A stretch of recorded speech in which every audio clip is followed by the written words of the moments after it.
Hey there, it's John Siskovich. We hand weeded an acre of hops. It was crazy. My hands hurt. They're covered in blisters.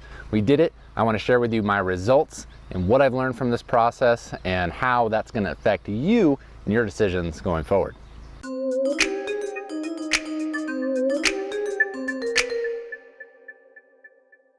So we have this 1.5 acre hop yard. The hops in the Northeast, still kind of experimental in my book. A lot of people don't know what they're talking about, myself included, but I made a lot of mistakes and I've been at it for a couple years making mistakes, so now I'm an expert, right?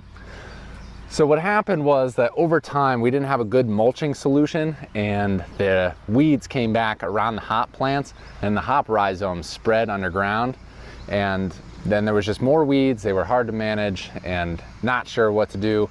A lot of conflicting advice until I read more of the University of Vermont's UVM hops, crops and soil, I don't know, I'll put the link below, but their hops project, and some great information. And with talking to a bunch of other growers, the thing that seemed to be the right course of action was that in the spring, crazy as it might sound, we'll weed the hops by hand and find all the little hop rhizomes and all the little hop plants that were, some of them are really good, some of them are kind of struggling because of all the competition, and just weed out all the competition, give the hops a chance to grow tall, and then once the plants are taller and they're outpacing the competition, go through with some other more aggressive measures, knock back the competition further, whether that's mulching, spraying an organic herbicide, or doing something to combat competition here in the hop yard, because hops respond to love.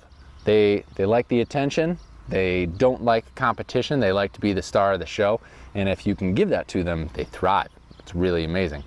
So we went through, like I said, tired hands, had a crew of 4 or 5 of us. Thank you, David, Jess, Tim, and Kate, and hand weeded all these rows. And let me tell you, the hop yard by this time of year has never looked this good. It looks really awesome, and our hop plants are thriving. They're taller, they're getting more sunlight, they have less competition, and it's getting into the time where we start pruning and training a little bit more aggressively.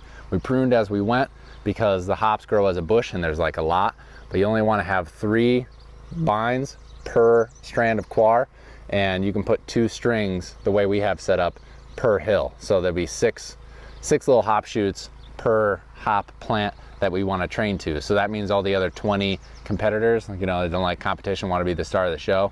If there's 20 of them and you can whittle it down to 6, that plant will be a lot happier as well.